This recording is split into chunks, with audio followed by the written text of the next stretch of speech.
Olá, bom dia para você. Seja bem-vindo a essa edição. Nós estamos ao vivo, agora 8 horas 31 minutos pelo horário de Brasília, nosso horário de sempre. Vamos começar esse dia bem informados? Pega o seu cafezinho, chegou a hora de conferir comigo quais são os assuntos que estão em jogo nessa terça-feira no Brasil e no mundo. Vamos conferir os destaques deste 26 de março. Abro para você o nosso cardápio de notícias. Ponte desmorona após ser atingida por navio cargueiro na cidade de Baltimore, nos Estados Unidos. Equipes buscam por dezenas de pessoas na água. Polícia Federal vai investigar a permanência do ex-presidente Jair Bolsonaro na Embaixada da Hungria, logo depois de ter o passaporte apreendido. Justiça reduz fiança de Donald Trump, que irá a julgamento no dia 15 de abril. E ainda, jogador Vini Júnior chora ao desabafar sobre a luta constante contra o racismo. Ele chega a dizer que tem cada vez menos vontade de jogar. A gente te conta tudo isso e muito mais a partir de agora. Seja muito bem-vindo. Bom, a gente começa essa edição falando sobre a Ponte Francis Scott Key, em Baltimore, cidade nos Estados Unidos, que desabou na manhã dessa terça-feira após ser atingida por um grande navio. As imagens, gente, são impressionantes. Autoridades procuram por vítimas que estariam no rio após o impacto da embarcação. Vamos ver. O navio cargueiro envolvido no acidente é de Singapura e tinha como destino Sri Lanka. Um navio cargueiro de 29 metros teria pegado fogo e colidido com parte da ponte Francis Scott Key, que tem 3 quilômetros. Logo após atingir a ponte, a estrutura desabou. As autoridades afirmaram que vários veículos que trafegavam pela via caíram na água. Os membros da tripulação foram encontrados sem ferimentos. Inaugurada em 1977, a via, que tem quase 3 quilômetros de extensão, teve um projeto orçado em cerca de 100 milhões de dólares. A Autoridade de Transporte de Maryland informou que o trânsito foi interrompido na região da ponte. A via é uma importante ligação entre dois pontos da cidade. Essas imagens chocam bastante. Mudando de assunto, a Polícia Federal vai apurar a hospedagem do ex-presidente Jair Bolsonaro na Embaixada da Hungria.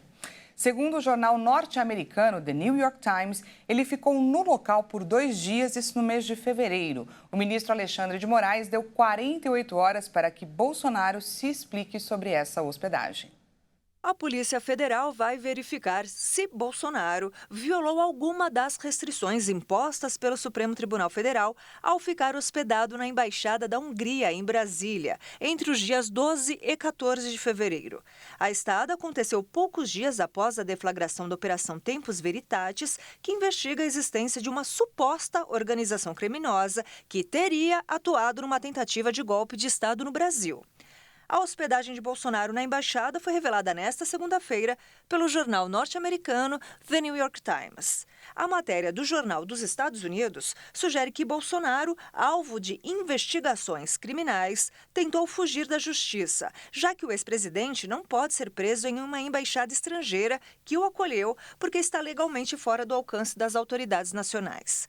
O jornal teve acesso a imagens da câmera de segurança da embaixada que mostram que o ex-presidente permaneceu 2 dias no local, acompanhado por seguranças e funcionários do escritório diplomático. O embaixador Miklos Almay também aparece acompanhando o presidente no local. A publicação analisou as imagens das câmeras de segurança do local e imagens de satélite, que mostram que Bolsonaro chegou no dia 12 de fevereiro à tarde e saiu na tarde do dia 14 de fevereiro. As imagens também revelaram que a embaixada estava praticamente vazia, exceto por alguns diplomatas húngaros que moram no local. A defesa do ex-presidente da República confirmou a passagem pela embaixada da Hungria. Em nota, os advogados dizem que ele mantém um bom relacionamento com o premier húngaro, com quem inclusive se encontrou recentemente, na posse do presidente Javier Milei em Buenos Aires. Vamos falar agora de saúde. A campanha oficial da vacinação contra a gripe já começou. Tradicionalmente realizada entre os meses de abril e maio, neste ano ela foi antecipada por conta do aumento da circulação de vírus respiratórios aqui no país. O nosso repórter Anderson Nascimento fala pra gente agora sobre os grupos incluídos nessa primeira leva. A campanha de vacinação contra a influenza 2024 começou nesta segunda-feira em todo o Brasil. A imunização foi antecipada pelo Ministério da Saúde nas regiões Nordeste, Centro-Oeste, Sudeste e Sul, em razão do aumento da circulação de vírus respiratórios. A região norte já foi imunizada entre novembro e dezembro do ano passado. A meta é imunizar 90% da população-alvo. Neste primeiro momento, podem se vacinar crianças de 6 meses a menores de 6 anos, trabalhadores da área de saúde, educação, segurança pública e transportes, além de gestantes, povos indígenas, idosos com 60 anos ou mais, pessoas em situação de rua e portadores de doenças crônicas e deficiência permanente. A Secretaria Municipal de Saúde do Rio de Janeiro divulgou que a campanha irá até o dia 31 de maio nas unidades de atenção primária, que são os centros municipais de saúde e as clínicas da família. Esse é nosso repórter Anderson Nascimento trazendo aí para a gente atualizações sobre a campanha de vacinação contra a gripe. E olha só, a busca pela perfeição tem ganhado aí proporções cada vez maiores. E as redes sociais provam isso. Segundo uma pesquisa da Universidade Norte-Americana de Boston, o principal objetivo das pessoas que buscam por procedimentos estéticos é ficarem parecidas com o que conseguem simular com os filtros criados nas plataformas. Pois é, um perigo. Quem traz aí mais informações para a gente agora é a nossa repórter Maria Clara Leite. Os cientistas responsáveis pelo estudo entenderam que o confinamento durante a pandemia da Covid-19 teria sido o principal incentivador desse quadro chamado dismorfia do Snapchat, em referência à rede pioneira na criação de filtros, hoje presentes em praticamente todas as redes sociais. Com o distúrbio, os pacientes buscam se assemelhar cada vez mais das imagens filtradas de si mesmos. E por que o lockdown teria contribuído tanto para esse quadro? Bem, segundo os estudiosos, durante a reclusão, a vida passou a ser experimentada mais fortemente nas redes. E nesse período, as pessoas passaram a usar mais os filtros. Mas após o encerramento das restrições, segundo a pesquisa, muita gente passou a querer ser vista na vida real, como era mostrada nas telas. Os pesquisadores descobriram que o uso frequente de mídias sociais estava associado ao aumento da insatisfação com a própria imagem. E isso teria feito muitas pessoas, especialmente os jovens, a seguir celebridades, influenciadores e contas que mostram resultados de procedimentos estéticos. O estudo, publicado neste mês de março de 2024, foi realizado no período da pandemia, entre 2019 e 2021, com 175 pessoas com mais de 18 anos de idade. Os voluntários preencheram um questionário sobre o uso das redes sociais, sua visão sobre procedimentos estéticos e se fariam cirurgia plástica. 78% dos voluntários afirmaram que a realização de um procedimento aumentaria sua autoestima. Resultado 30% maior do que o avaliado na pesquisa realizada antes da Covid-19. Diante da conclusão do estudo, os pesquisadores alertam que é importante os profissionais de estética conversarem com seus pacientes sobre o uso de mídias sociais e plataformas de vídeo para entenderem o real desejo da realização de um procedimento, bem como sobre os resultados esperados. Seguindo num giro ainda com os nossos repórteres, a gente muda de assunto para falar sobre um outro tema também muito importante. Seja dentro da família ou nas redes sociais, os conflitos geracionais estão, é claro, por toda parte. Mas é no mercado de trabalho que essas diferentes visões de mundo se tornam um desafio. Quem fala sobre esse tema para a gente é o nosso repórter Wellington Pael. 51,6% das pessoas têm dificuldade de lidar com as diferentes gerações e as expectativas que cada uma delas tem em relação ao mundo corporativo. É o que aponta um relatório chamado Tendências de Gestão de Pessoas, divulgado pelo ecossistema Great People e o GPTW. Um grupo específico tem sido responsável por essa média. É a geração Z, formada por pessoas nascidas entre 1996 e 2010, ou seja, que tem entre 14 e 28 anos de idade. A dificuldade de lidar com esses jovens é sentida por 68,1% dos entrevistados. O levantamento indicou que os mais velhos reclamam que a geração Z tem falta de comprometimento e impaciência com a carreira. Mas especialistas indicam que é importante entender as qualidades desses jovens e aprender com eles. Isso porque essa geração, que nasceu conectada, entende que é possível um trabalho mais flexível, têm propósitos pessoais mais claros e uma tendência maior a procurar empresas que têm valores como os quais se identificam. Buscam ainda locais que se preocupam com questões como ética e sustentabilidade, por exemplo. Quando se sentem insatisfeitos, sobrecarregados, estressados e com a saúde mental afetada, os jovens tendem a desistir do emprego, mesmo não tendo outra oportunidade em vista. Para trabalhar esse conflito de gerações e lidar com a geração Z, algumas alternativas apontadas são ações para cuidar da saúde emocional e treinamentos que possam integrar os colaboradores para que as diferentes visões de mundo e valores possam ser revertidas em melhores resultados. Agora, 8h41 minutinhos, a gente vai para um rápido intervalo. Na volta, você confere. Justiça reduz fiança de Donald Trump, que irá a julgamento no dia 15 de abril. E ainda, jogador Vini Júnior chora ao desabafar sobre luta constante contra o racismo no futebol. A gente volta já já. Não perca!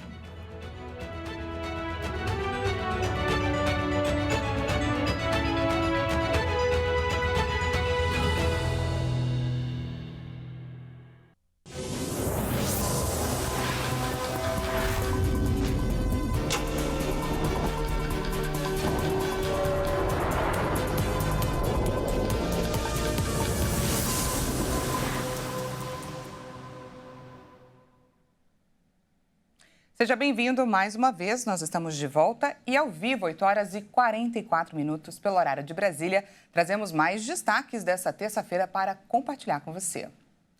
Subiu para 20 o número de mortos pelas fortes chuvas que atingiram o Espírito Santo no final de semana. 7 pessoas seguem desaparecidas na cidade de Mimoso do Sul e milhares de moradores do estado foram afetados com a devastação durante os temporais. O cenário é de destruição em várias cidades do sul do Espírito Santo. Isso após um forte temporal entre a noite de sexta-feira e a madrugada de sábado. A tragédia no estado deixou mais de 7 mil pessoas fora de casa. O governo do estado decretou situação de emergência em 13 municípios. A Defesa Civil Estadual informou que, além de vidas perdidas, muitas famílias sofreram com a perda de todos os bens materiais. A força da água quebrou muros, derrubou paredes de residências, invadiu lojas, escolas e prédios públicos, arrastou carros e caminhões. Nos locais mais afetados também há registros de falta de energia, água e até comida. Alguns postos de saúde e escolas também foram afetados pela enchente. Cidades e comunidades ficaram isoladas. Algumas delas registraram mais de 300 milímetros de chuva no acumulado de 24 horas, mais do que o dobro do que estava previsto para todo o mês de março. Equipes da Defesa Civil ainda contam os estragos. Isso porque em muitos locais o acesso estava complicado. Mimoso do Sul foi a cidade mais prejudicada pela chuva. Por lá ainda havia pessoas desaparecidas. O Ministério da Integração e do Desenvolvimento Regional enviou uma equipe da pasta para prestar apoio aos municípios atingidos pelas fortes chuvas. Eles vão fazer planos de trabalhos necessários para obter recursos do governo federal para assistência humanitária, restabelecimento ou reconstrução. Além disso, o Exército Brasileiro enviou equipes para prestar auxílio nesta segunda-feira.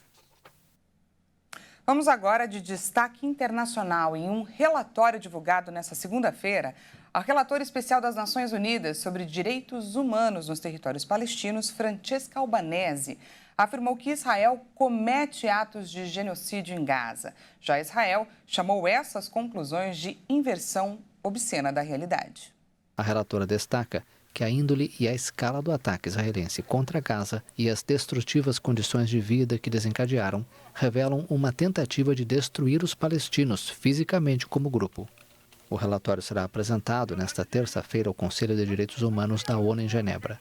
Israel chamou essas conclusões de inversão obscena da realidade.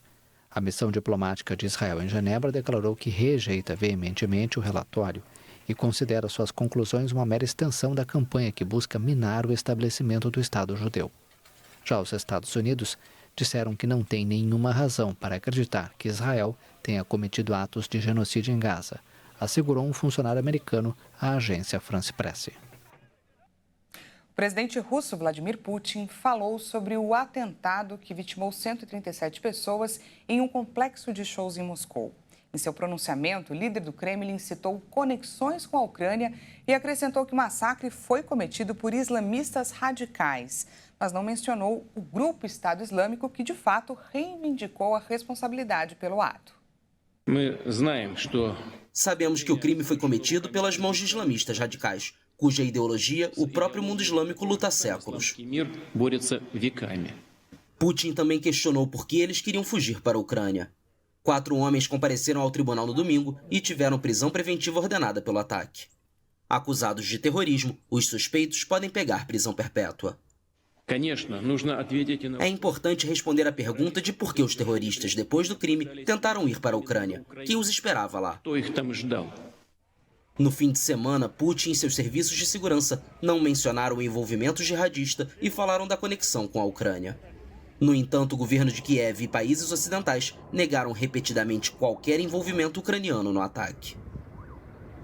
A justiça americana reduziu a fiança de Donald Trump no processo por fraude fiscal. Por outro lado, o republicano deve voltar ao júri no dia 15 de abril para um outro julgamento referente à falsificação de livros contábeis.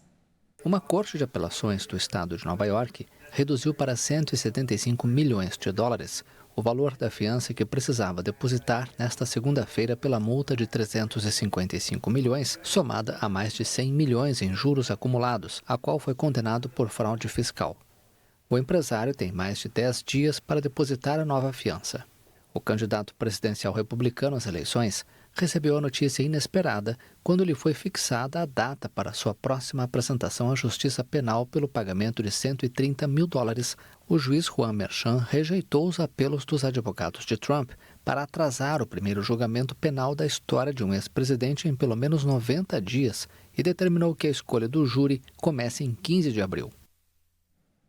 O atacante Gabigol, do Flamengo, foi suspenso por 2 anos depois de ser considerado culpado por fraude em um exame antidoping.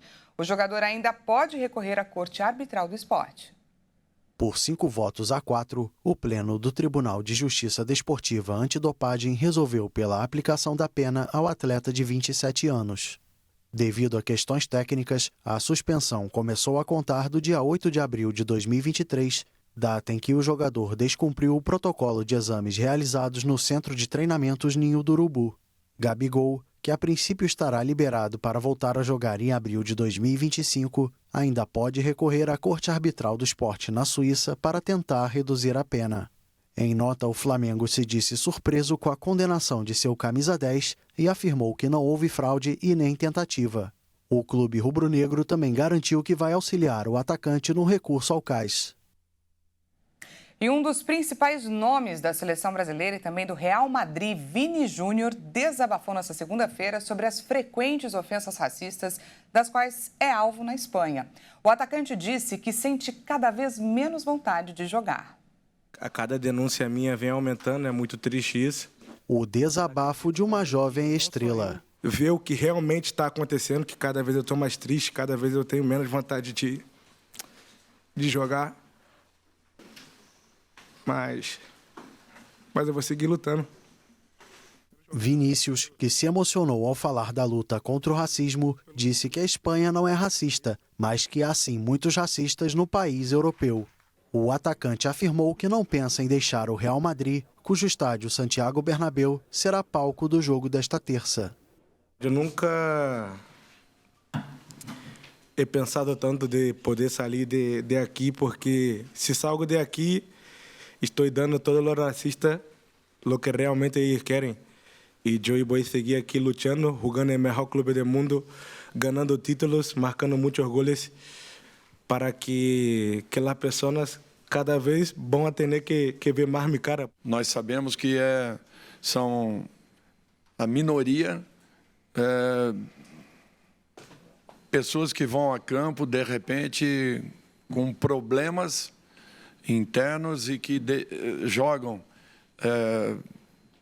para cima de um garoto todo aquele ódio e rancor que, às vezes, infelizmente, eles possuem. Eu sinto muito por isso. Com a luta contra o racismo como bandeira principal, o amistoso na capital espanhola será o segundo compromisso do técnico Dorival Júnior à frente da seleção brasileira. No último sábado, o Brasil contou com um gol de Endrick para vencer a Inglaterra por 1-0 em pleno estádio de Wembley. Geralmente, no finalzinho do jornal, saímos juntos para dar uma volta e conhecer algum canto desse mundão afora. Mas hoje vamos quebrar o protocolo, pegar carona com a tecnologia para espiar uma região que completa hoje mais uma volta ao sol. Mas estamos nos dirigindo por terras brasileiras mesmo. Vamos juntos dar um parabéns e dar uma voltinha pela cidade de Porto Alegre. Nessa terça-feira, dia 26 de março, a capital gaúcha completa aí 252 anos. Agora, acompanhamos, gente, imagens do rio Guaíba. Destacamos aqui que o Guaíba divide opiniões com relação à sua designação geológica mais adequada. Se ele é um rio, se ele é um lago. Controvérsias à parte, ele é um dos maiores cartões postais do Rio Grande do Sul.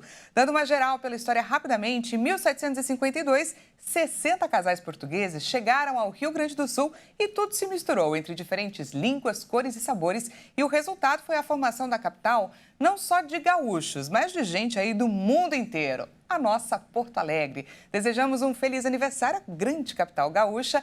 Essa edição fica por aqui. Mais tarde, às 10 horas, Juliana Dariva chega com mais informações e eu te espero aqui à 1h da tarde com o balanço das notícias da manhã dessa terça-feira. Não perca, até mais tarde. Tchau.